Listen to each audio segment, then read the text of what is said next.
Ini yang salah ini dari awal sejak pemerintahan Jokowi ini adalah petanya yang salah. Jadi map yang ditaruh di atas mejanya Jokowi ini salah.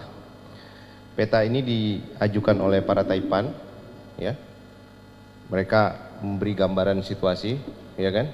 Para Taipan ini, seluruh Taipan Indonesia yang berdiri di belakang Jokowi ini adalah Taipan binaan Amerika. Seluruhnya. Siapa yang bukan binaan Amerika di antara Taipan-Taipan sekeliling Jokowi ini? Mereka ini senantiasa mau ngebergen terhadap apapun perkembangan situasi internasional. Cina masuk, kalau bilang sama Cina, kalau lu nggak sama gua bikin kacau. Amerika masuk, kalau lu nggak sama gua bikin kacau. Dia bikin kacau di sini. Taipan ini kerjaan bikin kacau.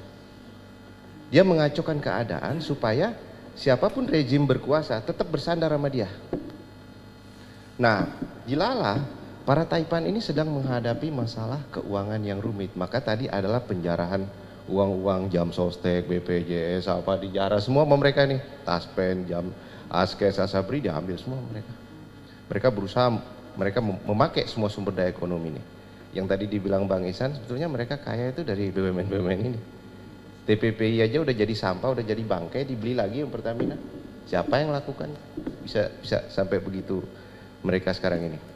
Nah, Taipan yang menyerahkan map kepada Jokowi karena mapnya salah, maka kelirulah semua langkah presiden ini. Ya kan? Sementara di bagian lain ada perubahan dunia yang bergerak lurus, nggak mau kompromi. Ya kan? Seluruh baper-baper lama, Taipan kotor, penyimpan uang kotor ini semua ini hendak disingkirkan di dalam tatanan ekonomi global sekarang. Karena ekonomi dunia menghadapi keadaan unbalance. Uang kotor itu sudah terlalu mendominasi dunia. Maka tahun 2015 Sri Mulyani itu menulis artikel judulnya Dirty Money and Development. Uang kotor dan pembangunan katanya. Jadi menteri dia. Kenapa dia menulis begitu? Kenapa beraninya seorang yang kemudian menjadi menteri, mantan Bank Dunia, direktur Bank Dunia, menulis uang kotor dan pembangunan? Uang kotor itu apa? Uang hasil drug, prostitusi, money laundry, kejahatan keuangan, macam-macam.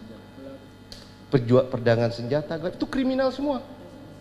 Narkoba mau dibawa oleh dia menjadi modal pembangunan untuk mengatasi kemiskinan. Baca, tulis saja, itu ada artikelnya Bu di media internasional, judulnya Sri Mulyani Dirty Money and Development, uang kotor dan pembangunan. Pada uang kotor dan pembangunan, itulah proposal Taipan ini ternyata.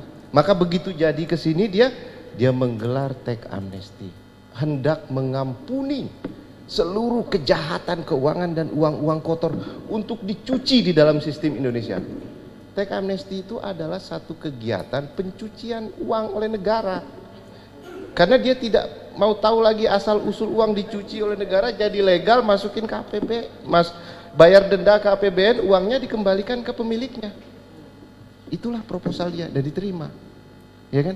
Tapi ternyata yang nggak ditolak oleh internasional, nggak mau uang masuk, katanya janji 10.000 triliun masuk, nggak mau, karena uang ini sedang dihadapkan oleh gerak lurus perubahan, namanya transparansi, ICT, Automatic Exchange Information, dan satu lagi adanya mekanisme pertukaran informasi keuangan yang didasarkan pada pemidanaan kasus kejahatan keuangan seluruh dunia sekarang sedang berlangsung, namanya MLA, Mutual Legal Assistance.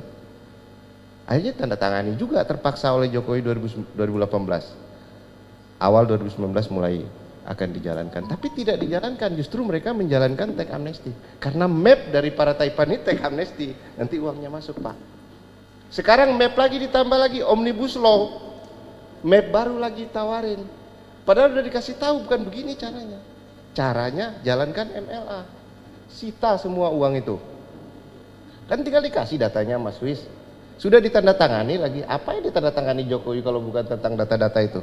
Pertukaran itu yang ditandatangani Menhumam, pertukaran informasi berbasis informasi kejahatan keuangan berbasis pemidanaan kasus kejahatan keuangan. Jadi pidana dulu, makanya KPK bilang Samsur Nur Salim akan kita adili dengan MLA. Seluruh kejahatan korupsi BLBI yang segala macam, yang diperkirakan uangnya disimpan di internasional itu ada 4.000 di Singapura dan ada 9.000 di Swiss, 9.000 triliun. Jalannya sudah ada untuk perubahan, tapi Jokowi memakai peta para Taipan, mengampuni kejahatan keuangan mereka, memberi konsensus sumber daya alam lebih jauh lagi kepada mereka. Kalau mau ditanya jalan keluarnya, gampang Jokowi bikin jalan keluar. Petanya Taipan ini buang, map yang disodorkan mereka buang. Enggak, kalian enggak jalan. Teks amnesti enggak jalan, paket kebijakan enggak jalan. Itu peta Taipan semua, itu mapnya Taipan semua. Lalu omnibus law pasti berantakan lagi, menambah tadi yang dibilang Bang Ihsan, menambah ketidakpastian regulasi, menambah ketidakpatuhan kepada regulasi. Dari bayangin aja 70 undang-undang mau disatuin. Kita aja gugat ke MK sama Pak Din cuma satu kata kita gugat, kata dapat, kata ini gitu, kita minta dihapus. Dia enak aja 70 mau disatukan. Orang gila kali.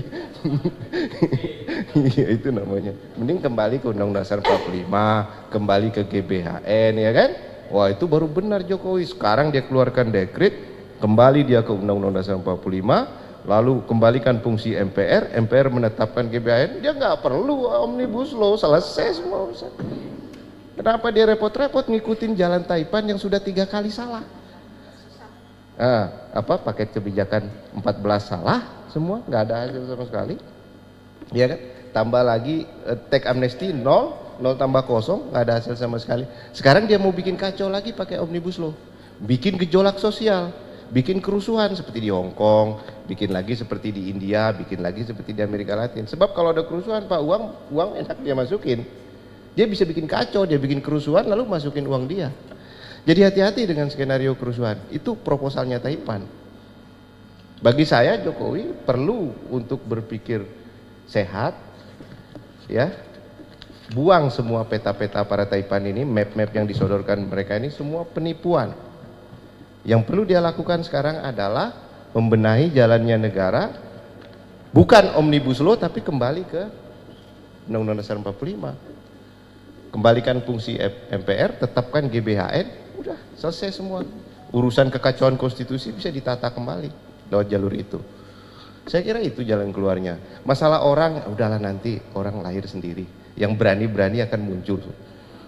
Yang jagoan-jagoan akan muncul sendiri. Nggak usah kita cari-cari orangnya. Bagaimana Bang?